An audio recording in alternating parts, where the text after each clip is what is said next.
Harry took advantage of the temporary silence to eat more breakfast.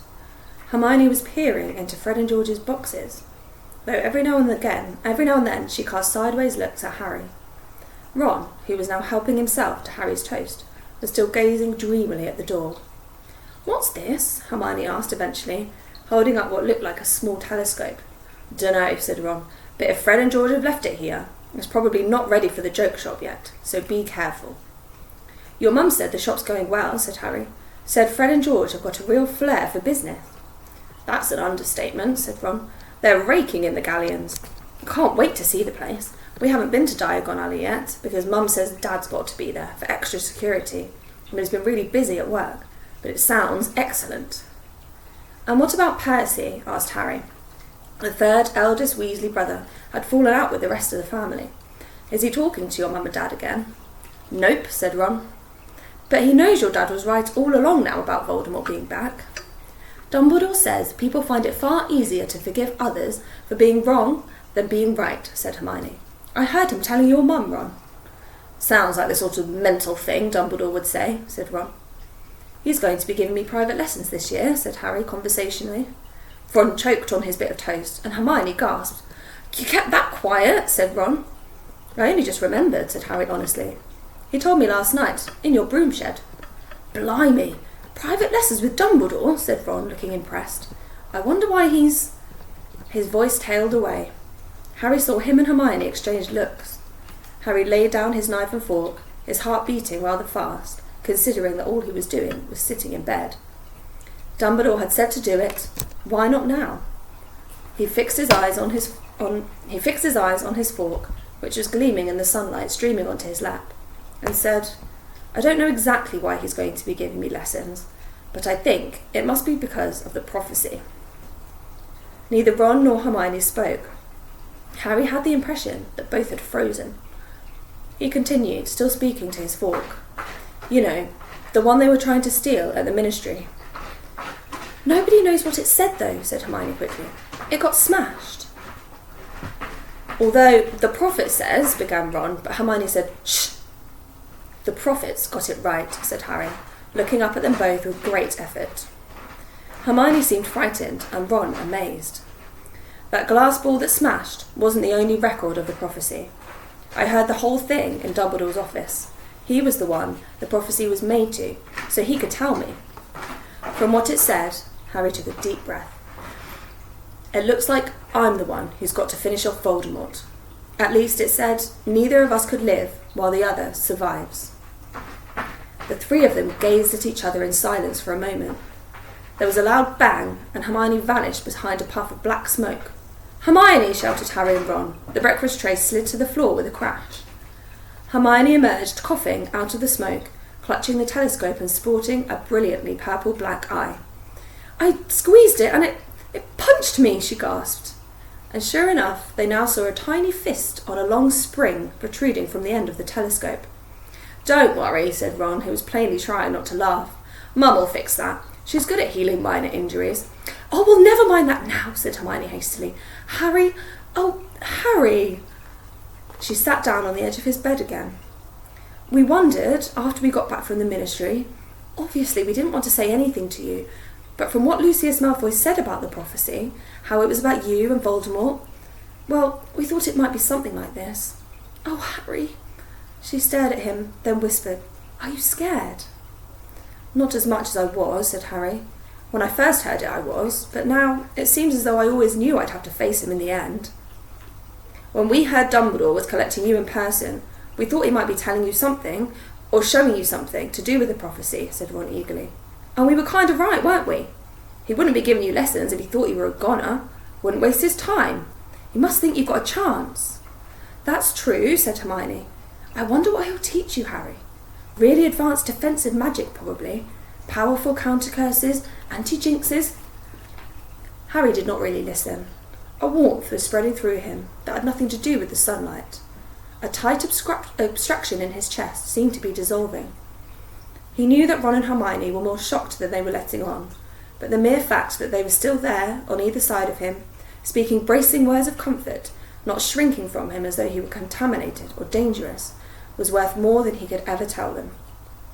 and evasive enchantments generally, concluded Hermione. Well, at least you'll know one lesson you'll be having this year. That's one more than Ron and I. I wonder when our OWL results will come. Can't be long now, it's been a month, said Ron. Hang on, said Harry, as another part of the previous night's conversation came back to him.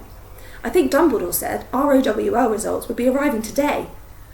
Today? Shrieked Hermione. Today? But why didn't you... Oh my God, you should have said... She leapt to her feet. I'm going to see whether any owls have come. But when Harry arrived downstairs 10 minutes later, fully dressed and carrying his empty breakfast tray, it was to find Hermione sitting at the kitchen table in great agitation, while Mrs. Weasley tried to lessen her resemblance to a half-pounder. It just won't budge, Mrs. Weasley was saying anxiously, standing over Hermione with her wand in her hand and a copy of The Healer's Helpmate, open at bruises, cuts and abrasions. This has always worked before. I just can't understand it. It'll be Fred and George's idea of a funny joke, making sure it can't come off, said Ginny.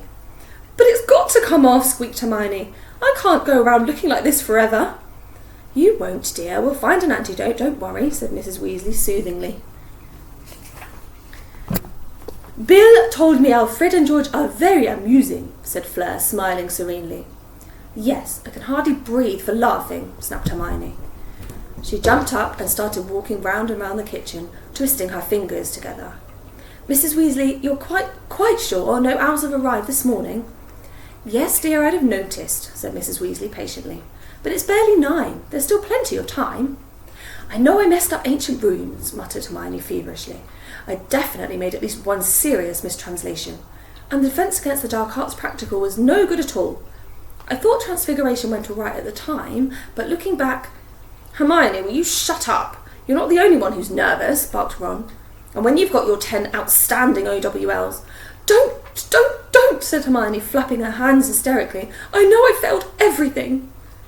What happens if we fail? Harry asked the room at large. But it was again Hermione who answered. We discuss our options with our head of house. I asked Professor McGonagall at the end of last term. Harry's stomach squirmed. He wished he had eaten less breakfast. At Beauxbatons, said Fleur complacently, we had a different way of doing things. I think it was better. We set our examinations after 6 years of study, not 5, and then... Fleur's words were drowned in a scream. Hermione was pointing through the kitchen window. 3 black specks were clearly visible in the sky, growing larger all the time. They're definitely owls, said Ron hoarsely, jumping up to join Hermione at the window. And there were 3 of them, said Harry, hastening to her other side. One for each of us, said Hermione in a terrified whisper. Oh no, oh no, oh no. She gripped both Harry and Ron tightly around the elbows. The owls were flying directly at the burrow, 3 handsome tawnies, each of which, it became clear as they flew lower over the path leading up to the house, was carrying a large square envelope. Oh no! Squealed Hermione. Mrs. Weasley squeezed past them and opened the kitchen window. 1, 2, 3 owls. 3, the owls soared through it and landed on the table in a neat line. All 3 of them lifted their right legs. Harry moved forwards. The letter addressed to him was tied to the leg of the owl in the middle. He untied it with fumbling fingers. To his left, Ron was trying to detach his own results. To his right, Hermione's hands were shaking so much she was making her whole owl tremble. Nobody in the kitchen spoke. At last, Harry managed to detach the envelope. He slit it open quickly and unfolded the parchment inside. Ordinary Wizarding level results. Pass grades, outstanding. Exceeds expectations, acceptable. Fail grades, poor. Dreadful, troll. Harry James Potter has achieved astronomy, acceptable. Care of magical creatures, exceeds expectations. Charms, exceeds expectations. Defence against the dark arts, outstanding. Divination, poor. Herbology, exceeds expectations. History of magic, dreadful. Potions, exceeds expectations. Transfiguration, exceeds expectations. Harry read the parchment through several times, his breathing becoming easier with each reading. It was all right. He had always known that he would fail divination, and he had had no chance of passing history of magic, given that he had collapsed halfway through the examination, but he had passed everything else. He ran his finger down the grades. He had passed well in transfiguration and herbology. He had even exceeded expectations at potions. And best of all, he had achieved outstanding in defence against the dark arts. He looked round. Hermione had her back to him and her head bent, but Ron was looking delighted. "Only failed divination and history of magic, and who cares about those?" he said happily to Harry. "Here, swap." Harry glanced down at Ron's grades. There were no outstandings there. "Knew you'd be top in defence against the dark arts," said Ron, punching Harry on the shoulder. "We've done all right, haven't we?" "Well done," said Mrs. Weasley proudly, ruffling Ron's hair. 7 OWLs! That's more than Fred and George got together." "Hermione," said Ginny tentatively, for Hermione still hadn't turned around. "How did you do?" Not bad," said Hermione in a small voice. "Oh, come off it," said Ron, striding over to her and whipping her results out of her hand. "Yep, 9 outstandings and 1 exceeds expectations in defence against the dark arts." He looked down at her, half amused, half exasperated. "You're actually disappointed, aren't you?" Hermione shook her head, but Harry laughed. "Well, we're NEWT students now," grinned Ron. "Mum, are there any more sausages?" Harry looked back down at his results. They were as good as he could have hoped for. He felt just one tiny twinge of regret. This was the end of his ambition to become an Auror. He had not secured the required potions grade. He had known all along that he wouldn't, but he still felt a sinking in his stomach as he looked again at that small black E. It was odd, really, seeing that it had been a Death Eater in disguise who had first told Harry he would make a good Auror, but somehow the idea had taken hold of him, and he couldn't really think of anything else he would like to be. Moreover, it had seemed the right destiny for him since he had heard the prophecy a month ago. Neither can live while the other survives.